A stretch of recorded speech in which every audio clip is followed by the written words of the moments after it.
Bu küresel akılla dünyayı ne terör örgütlerinden kurtarabiliriz, ne iç savaşlardan kurtarabiliriz, ne vekalet savaşlarından kurtarabiliriz, ne de kitlesel göçlerden kurtarabiliriz.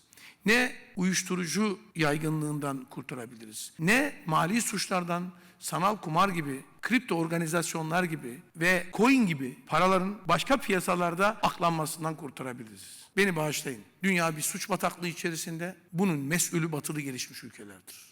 Terör de bu bataklığın içerisindedir. Mış gibi yapabiliriz. Yapıyor Batı zaten mış gibi. Suriye'deki ölen insanlar, ölen çocuklar, ölen kadınlar, ölen yaşlılara mış gibi yaptı. Türkiye içerisinde tam 1000 yıldır bu medeniyet içerisinde yaşayanlara birbirine düşürebilmek ve bu ülkenin istikrarını ortadan kaldırabilmek için elinden geleni ortaya koydu.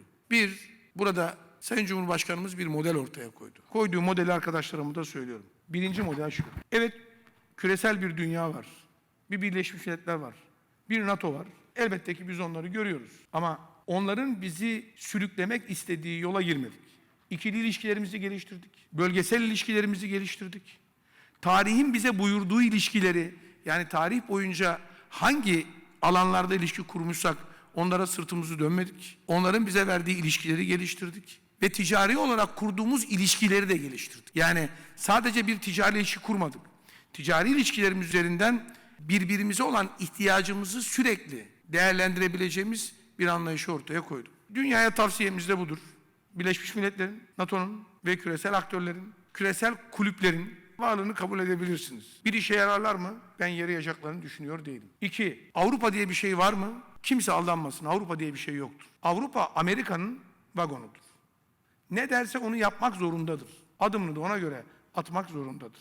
Onun için bizim 21. yüzyılın ilk çeyreğinde bu tuzağa düşmediğimiz ilişki modelini, uyguladığımız yöntemi, uyguladığımız modeli bir vesileyle dünya eğer uygularsa bir pandemide düştüğü sıkıntıya düşmez. Salgında düştüğü sıkıntıya düşmez. Çünkü dünyanın 4 temel sorunu var ve bu sorun 21. asra devam edecektir. Pandeminin etkileri en az 5 yıl, 10 yıl, 15 yıl bütün dünyayı sarsacaktır. 2. Göç devam edecektir. Göçün problemleri yeni başlamıştır. Bu bambaşka bir başlıktır. Bununla ilgilenen birisi olarak söylüyorum. 3. Enerji problemi dünyanın 21. yüzyıldaki en önemli problemidir. Devam edecektir. 4. Bunların oluşturduğu ekonomik problemler devam edecektir.